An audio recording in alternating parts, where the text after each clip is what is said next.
Vous êtes-vous déjà demandé pourquoi certaines femmes semblent traverser les relations, les hommes, voire des vies entières, en laissant derrière elles une traînée de confusion, d'obsession et de ruine émotionnelle?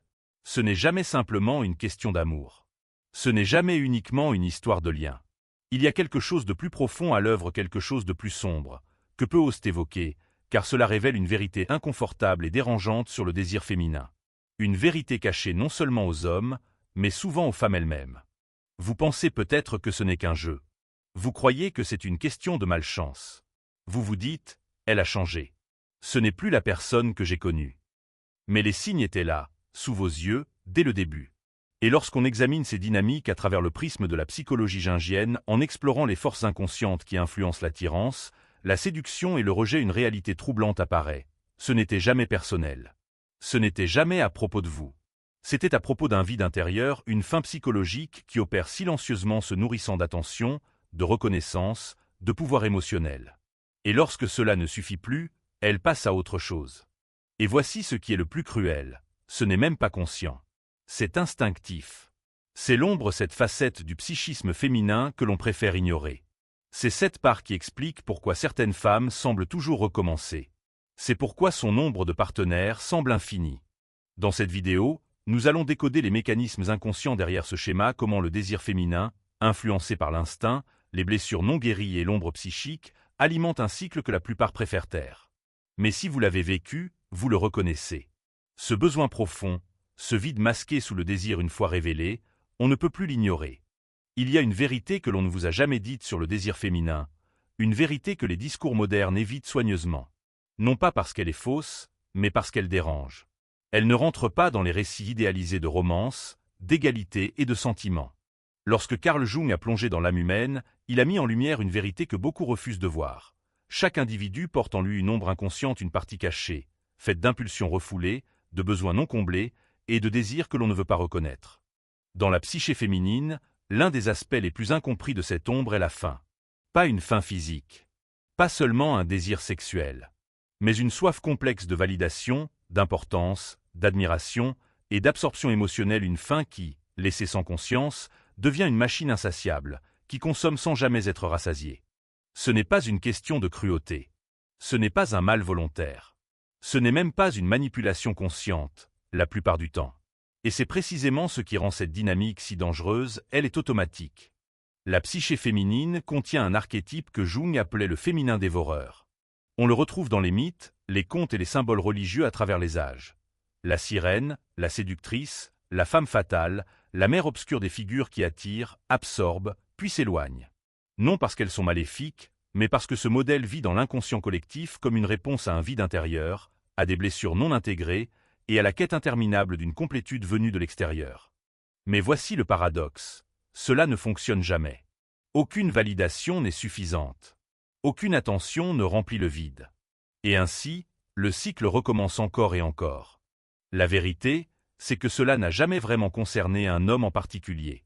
Ce n'était pas personnel. Tu n'étais jamais le centre du problème. Ce qu'elle recherche vraiment, c'est un soulagement à son propre vide intérieur, une échappatoire à ce qu'elle ne veut pas affronter, un moment de répit face à cette voix insistante qui murmure « Tu n'es pas assez. Tu ne le seras jamais. Cherche encore. Prends plus.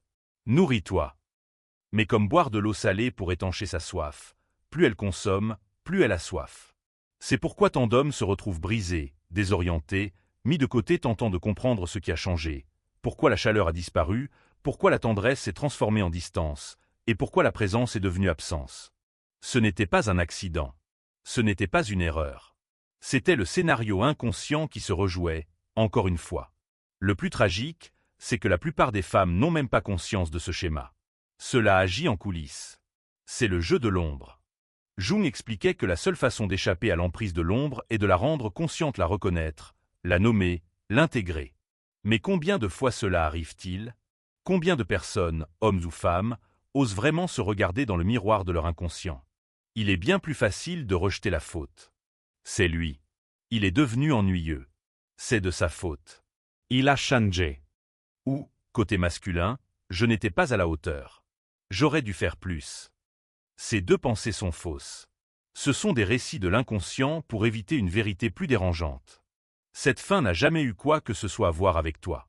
Elle était déjà là avant ton arrivée, et elle restera après ton départ. C'est cette mécanique cachée qui alimente l'idée que son nombre de partenaires ne finit jamais, parce que le besoin est sans fin. Les visages changent. Les noms varient. Mais le schéma reste identique jusqu'à ce qu'il soit confronté. Et voici ce que personne n'ose dire. Si elle n'entame jamais un travail intérieur, si elle n'affronte jamais son ombre, cette fin restera éternelle. Pourquoi? Parce que l'attention apaise, mais ne comble jamais. Au début, tout semble simple. Elle cherche de l'attention, tu la lui donnes. Elle veut être validée, tu t'exécutes. Elle veut se sentir unique, choisie, admirée, et tu offres ta présence, ton temps, tes gestes, tes mots. Un court instant, tout semble parfait. Tu crois avoir percé le mystère. Tu penses avoir trouvé la clé. Mais peu à peu, la chaleur s'estompe.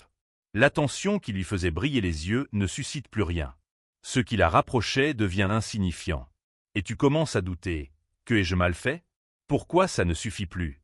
Pourquoi ce revirement si brutal? La réalité est dure. Tu n'as probablement rien mal fait. Le problème ne vient pas de ton implication. Le vrai problème, c'est que tu essaies de remplir un vide que personne d'autre qu'elle ne peut combler. Dans la perspective de la psychologie jungienne, on parle ici de la quête d'une complétude extérieure. Lorsqu'une blessure intérieure demeure non guérie, surtout lorsqu'elle est inconsciente, l'esprit cherche inconsciemment à combler ce vide à travers des stimulations extérieures. Chez certaines femmes prises dans ce schéma, l'attention devient comme un souffle vital. Elle lui permet de tenir temporairement jusqu'à ce que l'angoisse familière réapparaisse. Pourtant, ce n'est pas vraiment l'attention qu'elle désire. Il ne s'agit ni de compliments, ni de messages, ni de cadeaux, ni même de présence. Ce qu'elle recherche, c'est ce que l'attention représente à un niveau profond. Elle entend silencieusement « j'existe »,« j'ai de la valeur »,« je suis attirante »,« je suis suffisante pour l'instant ». Mais derrière ce processus se cache une réalité déchirante. La validation extérieure, peu importe son intensité, sa sincérité ou sa fréquence, finit toujours par s'estomper.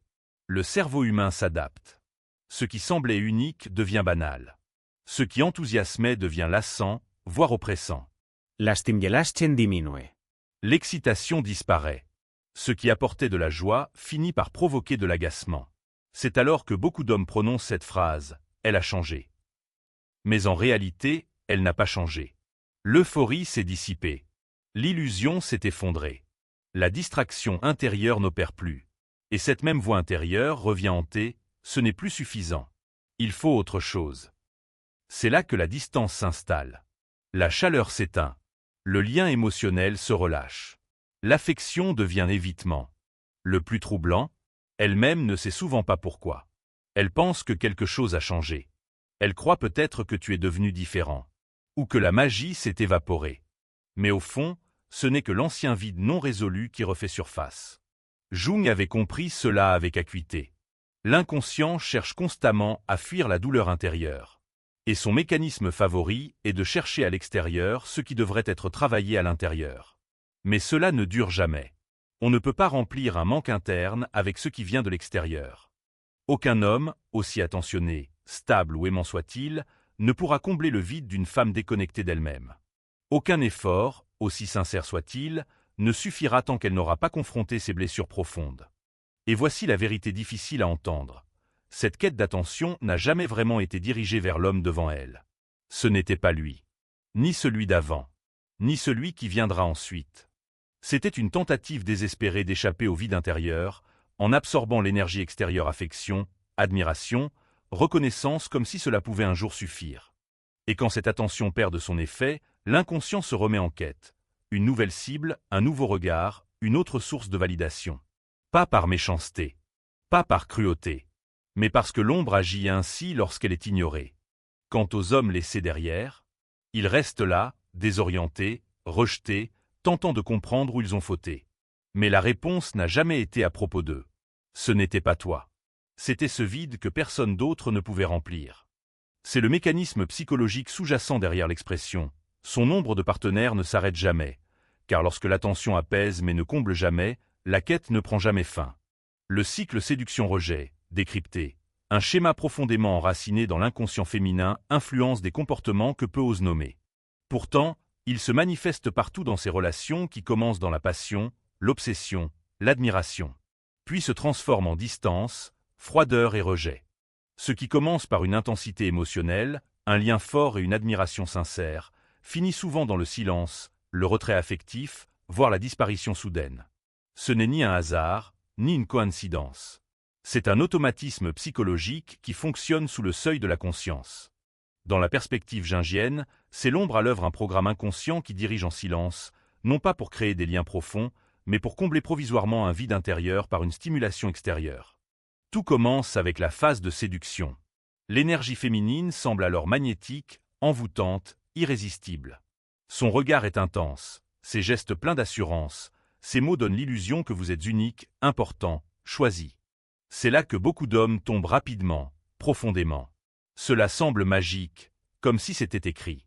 Mais sous cette présence captivante, se joue un échange inconscient. Vous êtes consommé. Votre énergie, votre attention, votre disponibilité émotionnelle deviennent un carburant psychique. Il n'y a pas de volonté consciente de nuire, l'ombre féminine ne le fait pas délibérément. Mais sa faim intérieure exige d'être rassasiée. Tant que la séduction reste nouvelle, tant que l'euphorie perdure, le lien semble vivant. Mais le cerveau humain s'adapte. L'euphorie diminue. La nouveauté s'éteint. Et quand cela arrive, la même faim revient. Cette fois, l'autre devient étouffant. Ce qui était exaltant devient banal. Ce qui fascinait devient irritant. Alors vient le rejet. La chaleur disparait. Les échanges se font rares. Les sourires s'éteignent. L'intimité s'efface. À la place, surgissent l'éloignement, les reproches, l'évitement, voire une froideur totale. La personne qui vous regardait comme si vous étiez le centre de son monde vous traite désormais comme un poids ou pire, vous ignore. Les hommes piégés à ce stade sont abasourdis. Ils remettent tout en question. Ai-je dit quelque chose de mal? N'étais-je pas assez attentionné? Aurais-je dû être plus spontané, plus excitant? Mais ces questions n'apportent aucune réponse car la vérité est plus troublante. Ce n'a jamais été une question de ce que vous avez fait ou non. Ce n'était pas personnel. Le cycle séduction-rejet est une stratégie d'évitement, une manière de fuir un vide intérieur non résolu. La seduction souli temporairement. Le rejet survient lorsque l'illusion se dissipe et que la faim revient. C'est pourquoi certains hommes sont remplacés à une vitesse déconcertante. Le nouveau n'est pas meilleur, il est juste différent. Il est la prochaine distraction émotionnelle, une nouvelle tentative pour échapper à ce vide intérieur. Et quand sa nouveauté disparaît, le cycle recommence. Les travaux de Carl Jung sur l'ombre nous enseignent une vérité troublante. Ce qui reste enfoui dans l'inconscient dirige silencieusement notre existence. Tant qu'il n'est pas révélé à la conscience, il se répète comme une fatalité. C'est exactement ce qui se joue dans l'ombre du féminin. À moins qu'une femme ne reconnaisse son vide intérieur, qu'elle ne confronte ce miroir enfoui, cette faim ne disparaîtra jamais. Beaucoup d'hommes, ignorants de ce mécanisme, s'imaginent que plus d'attention, plus d'amour ou de patience pourraient tout changer. Mais cette illusion mène souvent à l'épuisement émotionnel, au désespoir psychique, parfois même à une destruction intérieure. Car aucun effort extérieur ne peut apaiser un conflit qui appartient à quelqu'un d'autre. Et voici ce qui est peut-être le plus douloureux. Vous n'avez pas été choisi pour ce que vous êtes, mais parce que vous étiez disponible, réceptif, nouveau. Vous représentiez un soulagement provisoire, et lorsque ce soulagement s'évanouit, le lien disparaît avec lui. C'est pourquoi l'expression « son nombre de partenaires ne s'arrête jamais » frappe aussi durement. Non pas à cause des chiffres, mais en raison de ce schéma psychologique de séduction et de rejet, répété à l'infini jusqu'à ce que l'ombre soit reconnue, acceptée et intégrée. Il ne s'agit pas d'un jugement. C'est une observation psychologique. C'est ainsi que fonctionne l'inconscient chez les hommes comme chez les femmes lorsque nous refusons d'affronter ce qui vit en nous. Et une fois qu'on a identifié ce cycle, il devient impossible de le nier. Le vide insatiable. Il existe une vérité peu dite sur la psyché féminine. Lorsque le désir provient de l'ombre d'un manque de connexion, à soi rien de ce qui est extérieur ne peut suffire. Ce n'est pas juste une difficulté relationnelle. Ce n'est pas une affaire d'hommes qui déçoivent ou de femmes trop exigeantes. C'est une fracture psychique profonde, enracinée dans un vide invisible. Et la vérité difficile à entendre, c'est que ce vide ne peut être comblé de l'extérieur ni par l'amour, ni par l'attention, ni par la validation, ni même par un partenaire. Jung a consacré sa vie à comprendre comment les forces inconscientes modèlent notre comportement. Ses recherches ont montré qu'un individu déconnecté de son âme intérieure engendre une faille intérieure, un trou noir psychique. Une absence que l'esprit tente désespérément de remplir par des distractions, du consumérisme ou des stimulations superficielles. Pour beaucoup de femmes, agissant inconsciemment depuis cet espace, ce vide devient le moteur invisible de leur choix. Ils murmurent sans cesse « encore plus d'attention, plus d'intensité, plus d'admiration ». Mais quelle que soit la quantité reçue, la satiété est toujours brève. Le manque revient. C'est pourquoi tant d'hommes témoignent.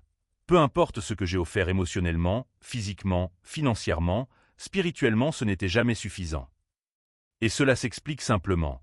Ils tentaient de réparer une blessure qui ne leur appartenait pas. Un homme ne peut pas combler par l'amour le vide intérieur non résolu d'une femme.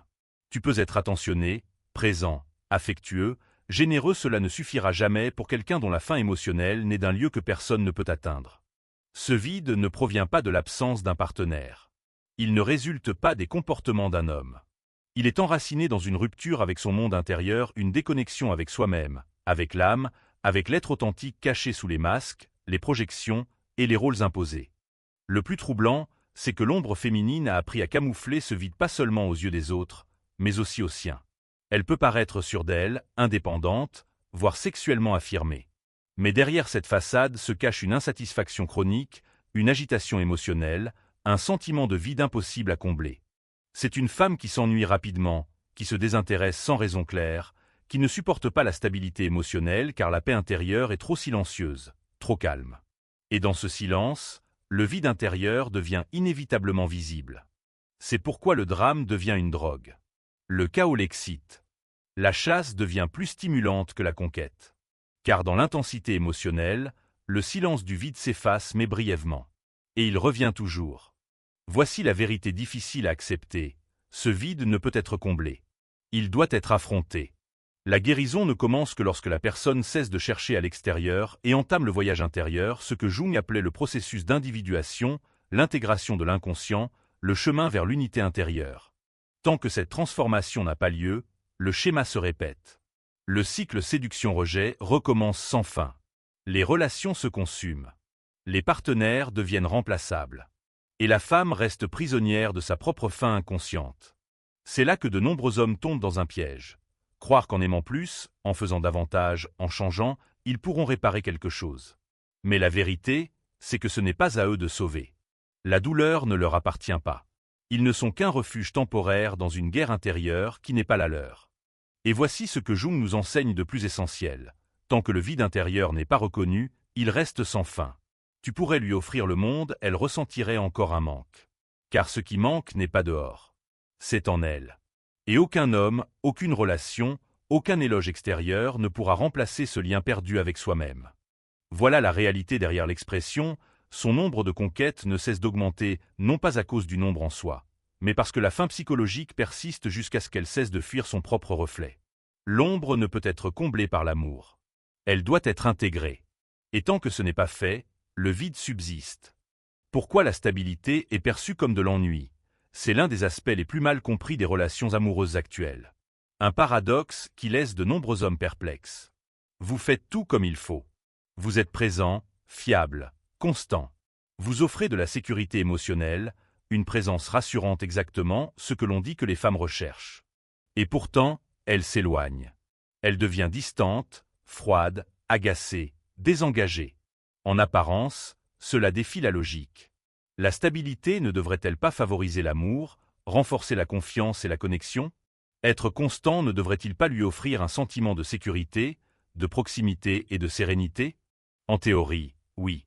Mais en réalité, surtout lorsque l'ombre inconsciente féminine prend le dessus, la stabilité est souvent perçue comme un vide, non comme un lien. Carl Jung l'expliquait très bien. Lorsqu'une personne porte en elle une blessure intérieure non résolue, son inconscient va rechercher la stimulation, non la stabilité. Car le calme engendre le silence. Et dans ce silence, le vide intérieur devient insupportable. En l'absence de drame, de haut et de bas émotionnels, la personne se retrouve face à elle-même, à ses blessures, son ombre, son manque de connexion intérieure. Pour quelqu'un agissant inconsciemment, le chaos semble plus familier que la paix. L'intensité émotionnelle semble vivante, alors que la stabilité paraît étouffante. C'est pourquoi ce schéma se répète encore et encore. Elle court après l'excitation. Elle est attirée par la séduction, l'inconnu, l'imprévisibilité. Mais dès que la relation se stabilise, que le mystère disparaît, que la routine s'installe, le vide intérieur recommence à murmurer. La faim revient. L'agitation intérieure s'intensifie. Alors commence le retrait. Les messages deviennent brefs. Son attitude se refroidit. L'enthousiasme s'évanouit.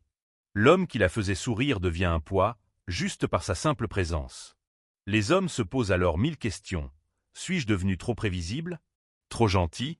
Aurais-je dû être moins disponible? Faut-il jouer des jeux pour garder son intérêt? Mais ces stratégies passent à côté du vrai problème. Car le souci n'est pas vous. Le véritable obstacle, c'est qu'aucun homme ne peut échapper à la relation qu'une femme entretient avec son propre ennui. Parce que cet ennui ne vous concerne pas vraiment, il résulte du silence que crée la stabilité. Ce silence révèle l'ombre, les blessures non guéries, le vide que rien d'extérieur ne peut combler. Et lorsque cela se produit, l'inconscient se met à chercher ailleurs. Quelque chose de nouveau. Quelque chose de mouvementé. Une intensité qui semble vivante sans exiger le travail intérieur. C'est pourquoi cette femme qui disait vouloir la paix et la sécurité peut être attirée par le chaos ou les jeux émotionnels. Pas par cruauté, mais parce que son inconscient suit un programme, une stratégie de survie pour ne pas faire face au vide. C'est dans ce piège que beaucoup d'hommes se perdent. Vouloir être à la fois un refuge et une source de frissons constants. Mais la vérité est implacable. Vous ne pouvez pas être les deux.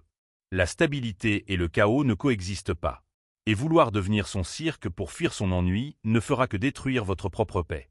Il ne s'agit pas de jouer plus malin, ni de manipuler le désir. Il faut comprendre cette vérité psychologique. Si elle trouve la paix ennuyeuse, ce n'est pas la paix le problème, c'est sa relation à elle-même qui est brisée. Le masque de l'indépendance. La société moderne valorise souvent l'image de la femme indépendante forte, autonome, ne dépendant de personne. En apparence, cela ressemble à du pouvoir, à de la liberté, à une évolution. Mais derrière cette façade, chez beaucoup, se cache une peur profonde de l'intimité, de la vulnérabilité et des liens authentiques. Le travail de Carl Jung sur l'ombre nous aide à décrypter ce phénomène. Lorsqu'une personne se coupe de son monde intérieur, de ses blessures, de ses peurs, de ses douleurs émotionnelles non résolues, le psychisme érige des mécanismes de défense. L'un des plus fréquents dans la psyché féminine actuelle est l'hyperindépendance. En surface, elle affirme « je n'ai besoin de personne ».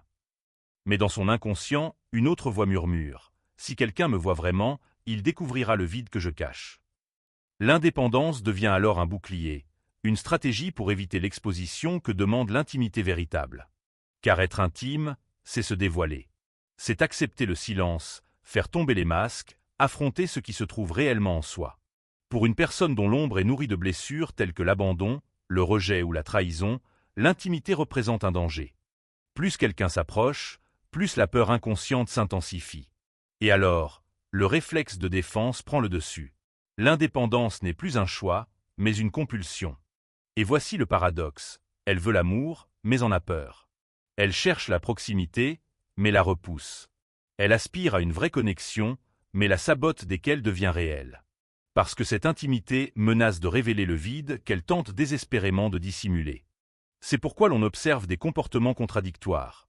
Elle réclame de l'attention, puis fuit l'engagement. Elle désire l'union, mais rejette la stabilité. Elle séduit, puis rejette. Car l'ombre veut être vue tout en la craignant. L'hyperindépendance n'est pas la preuve d'une puissance féminine guérie. C'est souvent le symptôme de blessures profondes non soignées. Ces blessures qui soufflent. Si je compte sur quelqu'un, je serai déçu. Si je fais confiance, je serai trahi. Si je m'ouvre, on verra les parts de moi que je ne supporte pas. Ce n'est pas de la force. C'est une armure. C'est un réflexe de survie. Et ce mécanisme détruit peu à peu la connexion, l'amour et l'intimité. Pour les hommes pris dans cette spirale, la douleur est vive et déconcertante. Un jour, ils sont attirés par son intensité, son assurance, son autonomie. Le lendemain, ils sont mis à distance, rejetés, rendus invisibles pour avoir osé s'approcher. Et la vérité, c'est que ce rejet n'a jamais été personnel. Il a été provoqué par la peur que leur présence fasse apparaître ce vide qu'elle cache même à elle-même. Pourquoi tu n'étais pas le problème? Pour beaucoup d'hommes qui traversent cette tempête émotionnelle, l'un des constats les plus douloureux est le suivant. Après les montagnes russes émotionnelles, la séduction, l'intensité, la connexion, puis le froid brutal et le rejet, tu restes seul face aux décombres, à te demander « Est-ce que je n'étais pas assez bien? Ai-je fait une erreur? Aurais-je dû faire davantage? Être quelqu'un d'autre ?» Ton esprit s'emballe, en quête d'une explication, d'un apaisement, d'un sens. Mais la vérité, aussi dure soit-elle, est celle-ci. tu n'étais pas le problème. Et tu n'étais pas non plus la solution. Car cela n'a jamais réellement été à propos de toi. Il s'agissait d'un conflit intérieur qu'elle porte depuis bien avant que tu n'entres dans sa vie et qui perdurera bien après ton départ. Ce que tu as vécu n'était pas le reflet de ta valeur. C'était le reflet de son combat intérieur non résolu, de son vide, de son ombre, de sa déconnexion de son propre monde intérieur. Tu as été le miroir. Et quand ce miroir reflète des vérités que l'on refuse de voir, la réaction inconsciente est simple: briser le miroir.